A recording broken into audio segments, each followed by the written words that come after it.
When you have a bad habit, say pornography, say adultery, extremely bad. In the case of adultery, major sin. In the case of pornography, minor sin, but it's still a sin. And I want to tell you something.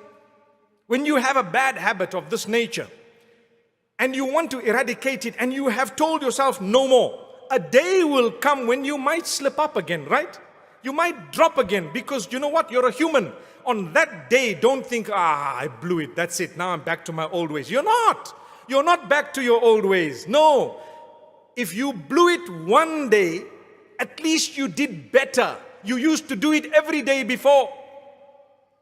Now it happened today, but you're going to turn back to Allah immediately and say, you seek forgiveness once again, and you're not going to do it again, and you stop it. So the gap between your falling would be bigger and bigger until a day will come when you will totally stop it.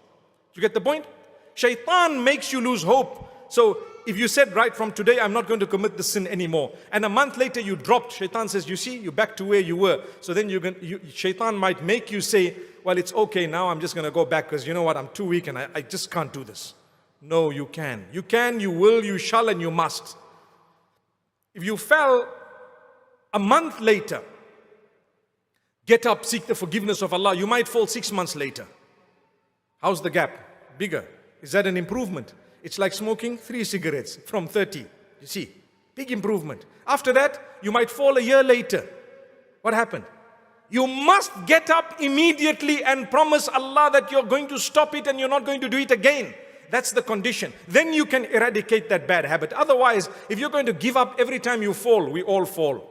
We all fall, myself included. We are human beings. We will fall. Allah wants you to be dedicated. If you missed one salah, does it mean you must stop all your salahs? No. You might miss it even if you're regular with your salah. You're a human being. The Prophet ﷺ says you may sleep a little bit sometimes, much, and you might not realize that the time of salah has crossed. As soon as you get up, fulfill your salah.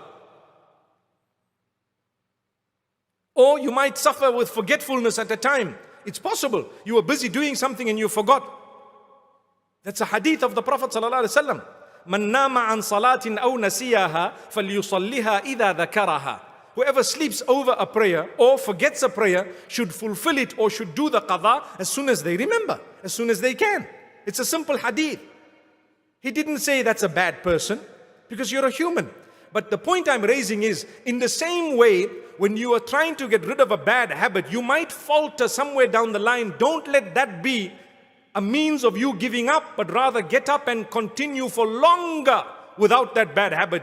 In the same way that if you were to miss a salah, you won't just throw in the towel and say no more salah for me because I missed one, but rather you will make sure you do the qadha, you seek Allah's forgiveness, you continue further, and you try your best not to miss a salah. Perhaps years will pass and you wouldn't have missed a salah. May Allah keep us all strong.